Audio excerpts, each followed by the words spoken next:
A'udzubillahiminasyaitonirrajim. Bismillahirrahmanirrahim. Assalamualaikum warahmatullahi wabarakatuh. Waalaikumsalam. Alhamdulillahirabbil alamin. Wassalatu wassalamu ala anbiya'i wal mursalin wa ala alihi washabihi ajmain. Allahumma shalli ala sayyidina Muhammad wa ala ali sayyidina Muhammad. Amma ba'd.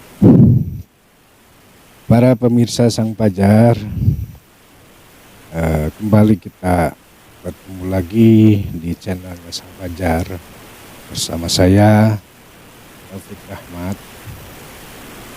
Untuk yang kali ini, malam ini kita mencoba berbagi ilmu, untuk menguatkan iman kita kepada Allah SWT. Dan kali ini saya akan membahas tentang takdir. Di mana takdir ini seringkali orang tidak menyadarinya, itu takdir atau sialan segala macam. Jadi di sini perlu pemirsa dan kawan-kawan semua ketahui, takdir itu adalah rahmat. Takdir baik itu yang merasakan hanya orang yang kenal kepada Allah SWT, yang dekat kepada Allah SWT. Sedangkan yang kebanyakan orang ini menganggap ada misalkan ketiban sial atau misalkan kurang beruntung lah dalam pekerjaan, dalam kehidupan sehari-hari. Mereka merasa kurang beruntung. Nah, itu sebenarnya takdirnya sama, cuman penerimaan kita, hati kita yang berbeda. Kadang kita menyebutkan, wah takdir ini nggak adil. Nah itu udah sangat sangat berbahaya. Berbahaya dalam artian dia suudzon sama yang Sang Maha Pemberi takdir. Karena takdir itu pada prinsipnya sama turunnya. Takdir itu adalah rahmat. Nah, itu tergantung kita penerimaannya. Contohnya begini, orang yang misalkan minta rezeki, berdoa, dia minta rezeki, minta dilancarkan, tiba-tiba terjadi sesuatu musibah gitu. Apakah Allah nggak sayang? Justru sebaliknya, Allah sayang. Contohnya begini, ada seorang anak kecil umur sekitar 5-6 tahun minta motor sama ayahnya, dikasih nggak? Tentu tidak kan? Kenapa nggak dikasih? Karena belum siap, belum cukup umur, belum siap, belum dewasa. Nah begitupun Allah, kita minta, Allah belum kasih. Kata Allah tuh, belum waktunya bro, gitu. Ini sama aja seperti anak kecil minta ke ayahnya sebuah motor beneran gitu. Ayahnya nggak ngasih itu karena bukannya nggak sayang, tapi belum waktunya. Begitu cara menyikapi kita tentang takdir. Dan takdir itu termasuk ada di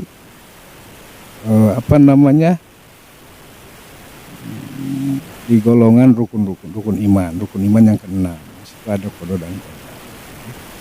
dan qadarnya Allah, nasib dan takdirnya manusia yang telah ditentukan oleh Allah Subhanahu wa Ta'ala. Tuh, pemirsa. Kebetulan pada malam hari ini hadir kita Bang Bagus di sini, selalu menemani saya, dan Sang Fajar sendiri selalu menemani saya untuk sekedar santai, ngopi, dan menikmati malam sambil kita sama-sama belajar tentang kehidupan, tentang bagaimana menyikapi apa yang terjadi pada kehidupan kita atau sekitar kita. Itu sementara dari saya. Nanti sebentar lagi dilanjutkan sama kita ngobrol-ngobrol dialog bersama yang bagus sama Sang Fajar di sini. Itu Sang Fajar. Untuk sementara kita bahas takdir gitu aja. Silakan kalau ada yang mau ditanyakan, kalau ada yang mau kasih masukan atau pendapat, ada yang ditanyakan silakan. Bang Bagus sama Bang Fajar. Ya.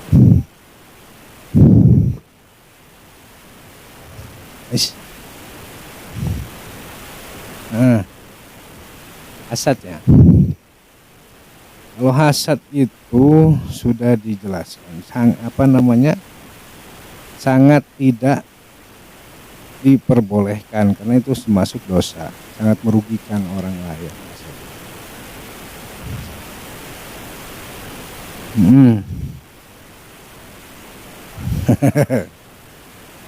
Oh iri gitu ya. Oh ya, terus apalagi selain itu? Ini kumpulin dulu.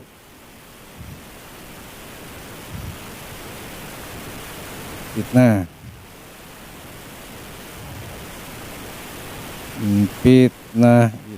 Fitnah ya. Maksudnya kita difitnah atau gimana?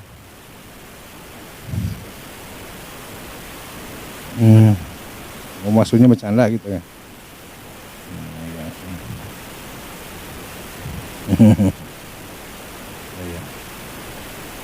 Oke. Ya Bang Bagus apa ada yang ditanyakan Bang Bagus? Cuma aja dari tadi ini sariawan kayaknya Bang Bagus. Gimana? Nah, kita jawab dulu untuk pertanyaan Bang Fajar.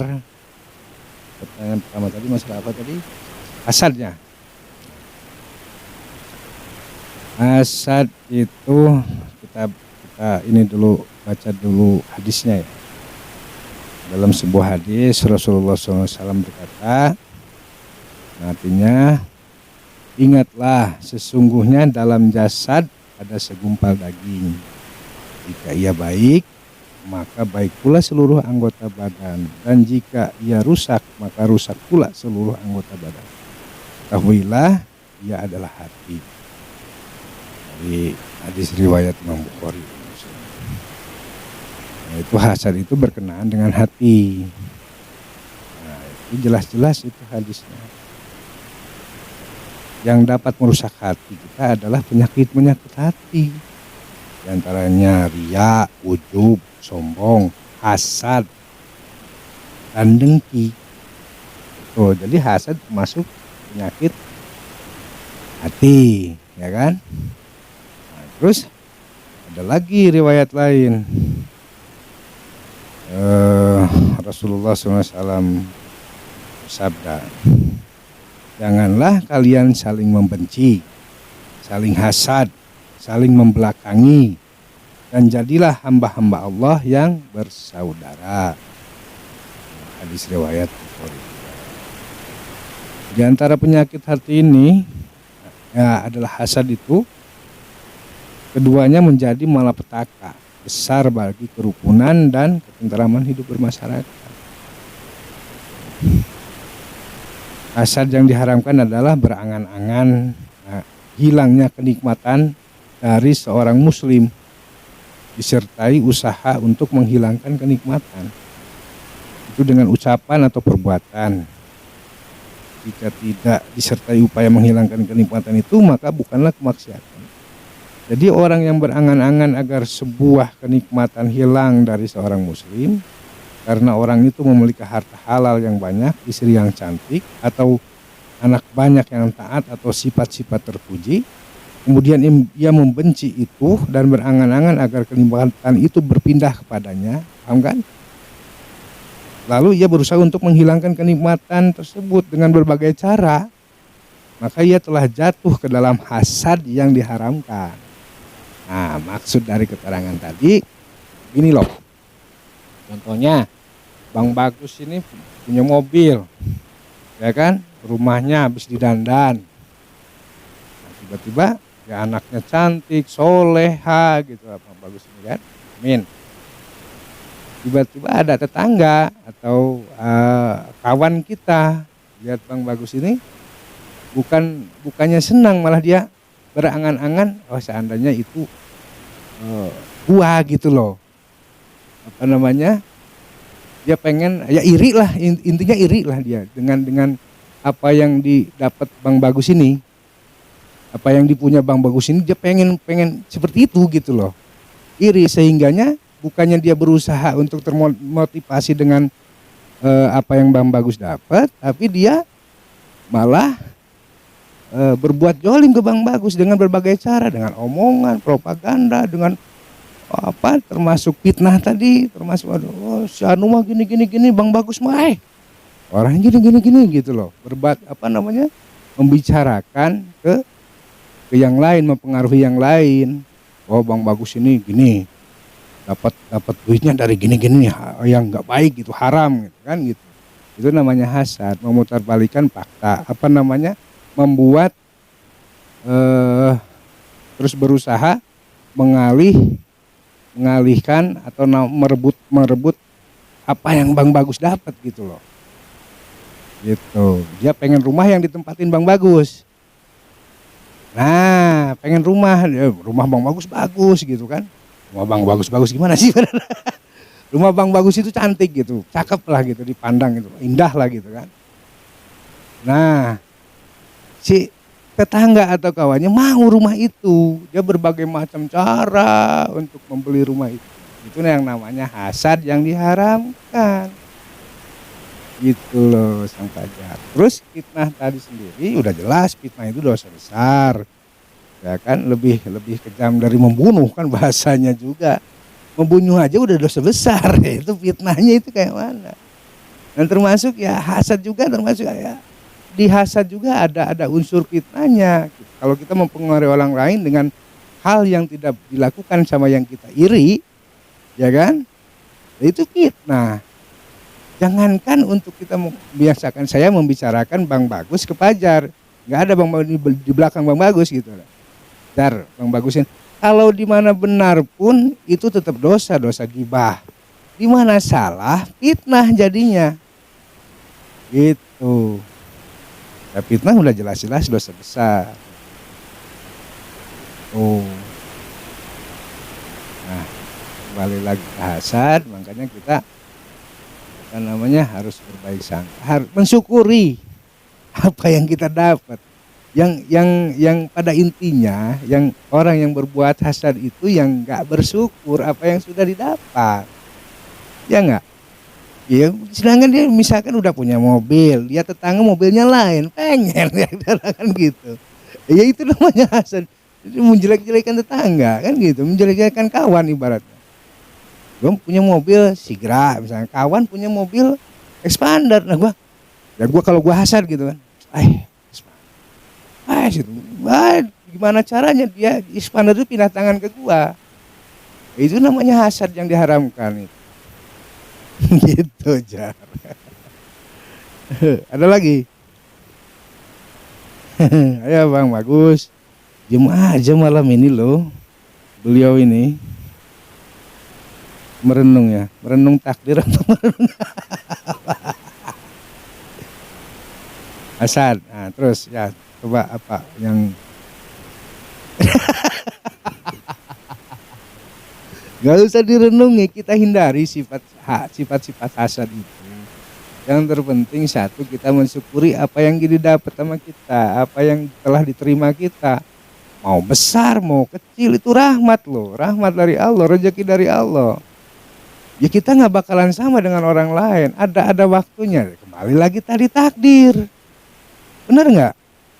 Dicontohkan tadi, kita meskipun kita merasa diri siap untuk menerima rezeki yang besar, kalau Allah belum mentakdirkan sama dari Allah itu belum waktunya kamu bro, ya udah nggak bakalan waktunya, nanti tunggu waktunya gitu loh. Ibaratnya kita anak kecil yang minta ya, berarti kita harus mempantaskan diri untuk naik motor itu gitu loh. Ya kan? Nah, apa mempantaskan diri? Mendewasakan diri dalam hal ibadah, dalam hal kehidupan sehari-hari. Termasuk orang hasad itu saya rasa tidak dewasa dalam beragama, tidak dewasa dalam bersosialisasi. Begitu. Nah, itu anak kecil itu minta apapun dia yang lebih dari jangkauan dia nggak bakalan bukan nggak diterima, tapi ditangguhkan, nanti dulu belum waktunya, kan gitu kata Allah. Nggak ada doa yang nggak dikabulkan, cuman ditunda gitu. Ada hubungan takdir sama hasadnya ya gitu. Intinya kita menghindari hasad itu ya tadi itu, kita harus bersyukur apa yang sudah ditakdirkan sama kita, yang diterima sama kita, rezeki sama kita hari ini, kemarin, dan buat besok ini harus bersyukur gitu. Disyukurin aja apa yang udah diterima. Dan harus kita husnuzon sama tetangga, sama kawan, sama siapapun yang lagi dikasih anugerah, dikasih rahmat sama Allah, dikasih lebih gitulah dalam hal harta, dalam hal sosial, dikasih lebih. Kita harus ikut senang malah. Alhamdulillah saudara kita, alhamdulillah tetangga kita ya kan. Dari kemarin mah ya Allah, ya sekarang mah ya kemarin kasihan saya, sekarang alhamdulillah. Nah itu malah kita harus ikut senang. Gitu, jangan malah kita pengen memiliki rumahnya atau memiliki apa yang di tangga itu terima gitu loh. Itu namanya hasad yang diharamkan. Ya. Ya, assalamualaikum Ustaz. Ya, jadi ini ada yang mau saya tanyain Ustaz.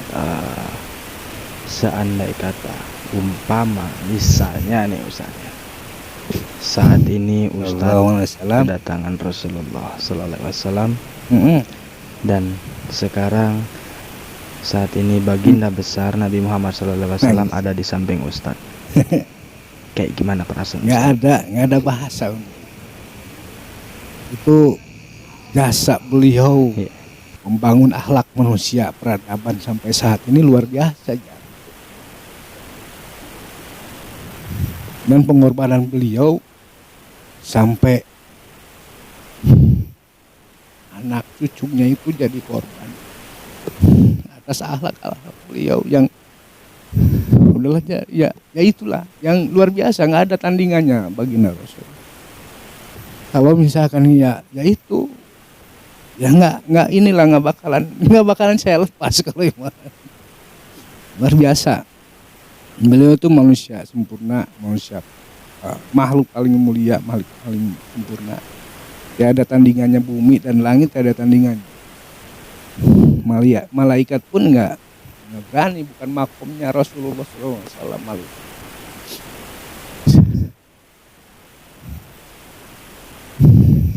Jadi apa yang Ustadz lakuin kalau baginda Nabi Muhammad ada di sini? Saya mencium kakinya, karena seluruh badan Rasulullah itu surga. Saya akan mengucapkan terima kasih ya Allah. Belajar. Udah itu intinya gitu, sama aja semua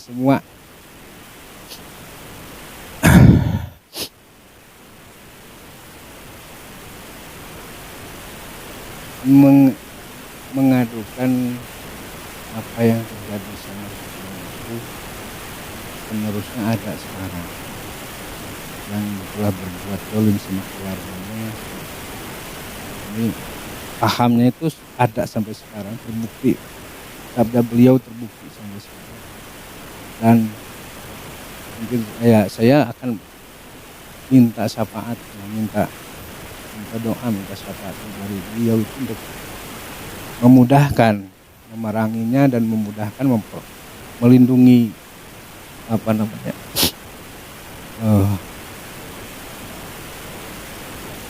kaum bukan kaum pengikut akhir zaman, pengikut Rasulullah SAW, Ahlus Sunnah wal Jamaah akhir zaman ini dapat dilindungi dari hal-hal seperti itu, karena sangat berbahaya baik di akidah ataupun tatanan kehidupan ataupun dalam bersosialisasi sangat tidak. Jadi ya ada sampai sekarang terbukti sabda beliau gitu. Kejar harapannya ya semoga umat akhir zaman ini ya dalam syafaat beliau.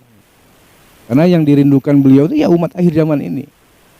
Umat akhir zaman ini belum pernah ketemu beliau tapi sangat merindukan Rasulullah SAW. Jadi jangan mancing-mancing. Jangan dalam lagi. Oke, pertanyaan kedua Ustadz, gimana caranya berzikir biar sampai di hati, nggak sekedar di mulut? Terima kasih. Dapat ya zikirnya mungkin ya. Jadi begini, udah dibahas masalah zikir kan tempo hari. Jadi zikir itu bukan masalah dari kuantitasnya, tapi kualitasnya. Dan sebelum kita berzikir, kosongkan hati kita, diisi dengan pencipta dan Rasulnya. Paham kan? Kadang kita jangankan zikir, sholat aja masalah kita dibawa-bawa ke sejadah, ya enggak? Nah itu masalahnya. Iya, kapan ada masalahnya dibawa-bawa. Nah itu.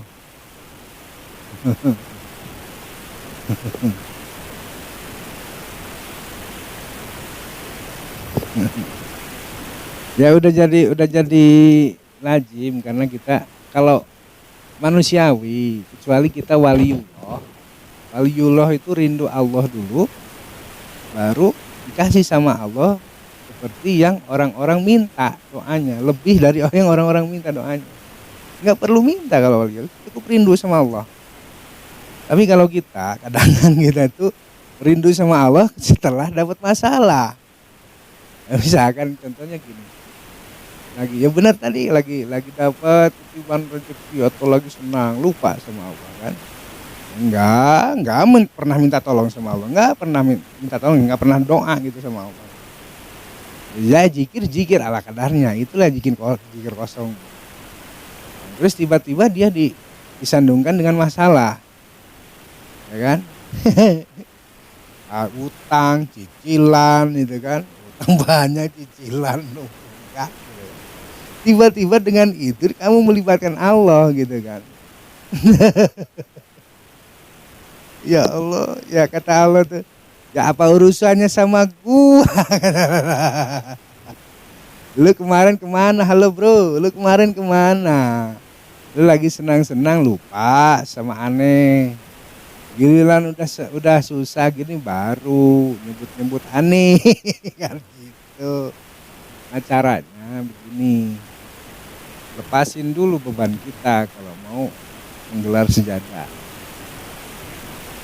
Contohnya gini Cak, banyak orang berpersepsi masjid, gua tanya dulu, masjid yang di sana itu yang bangunan itu apa namanya, masjid kan? Kamu itu nyebut itu masjid kan? Nah itu bangunan masjid. Masjidnya ada di mana?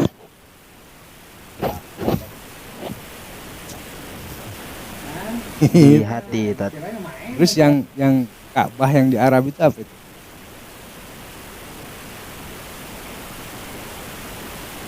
Kan ya itu bangunannya juga, bangunan Ka'bah, peninggalan Nabi Ibrahim, ya kan? Ka'bah ada di mana? Kiblat ada di mana? Di mana? Di pusat dunia. Kan, jadi Allah sama kita itu enggak sejauh urat nadi. Berarti dekat Allah itu sama kita. Jadi jangan kamu lalai, kamu lagi rajin juga. Tetap Allah enggak bukan. Kamu lalai, kamu rajin, enggak mengurangi kuasa Allah juga. Kamu lalai, kamu rajin, Allah enggak rugi. Yang butuh siapa sekarang? Allah apa kita? Itu kita memposisikan sebagai orang yang butuh, baik di dalam keadaan senang ataupun dalam keadaan banyak masalah. Posisikan diri kita sebagai orang butuh, meskipun kita dalam keadaan senang pun Kita butuh apa? Butuh rahmatnya. Coba nggak kalau nggak dikasih rahmat, ya kan? Makan nggak enak aja, nggak usah lah sakit. Makan nggak dikasih makan nggak enak aja. Ya itu kan rahmat juga. Itu sama aja. Makanya zikir itu mengosongkan hati, diisi dengan asma Allah, diisi dengan pujian-pujian terhadap Allah. Dengan seperti itu kita berniat rindu sama Allah. Nggak usah minta dulu, Allah juga paham apa yang kita butuh. Allah juga ngerti, Allah juga tahu apa yang ibaratnya nggak usah diminta juga, gue udah tahu masalah lu katanya kan gitu.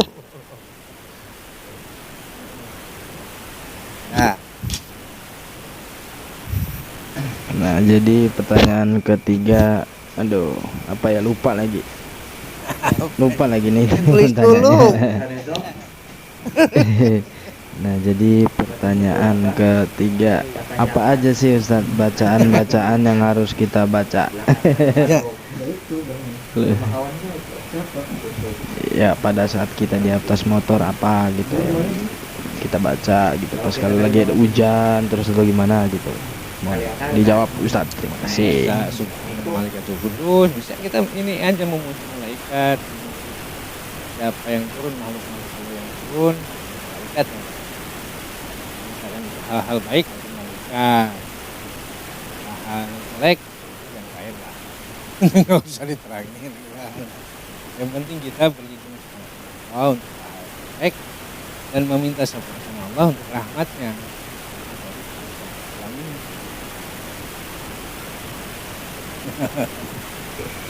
Ya Ustadz, berhubung waktunya udah habis ya, udah mepet, udah 30 menit. Jadi apa pesan-pesan moral yang harus kita teladani nih dari Ustadz? Bisa dalam hari ini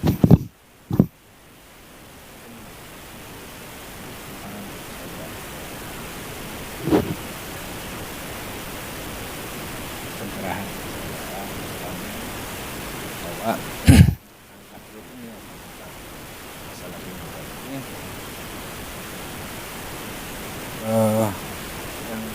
yang terpenting kita harus jangan sebut apa yang telah apa yang telah kita disebutkan.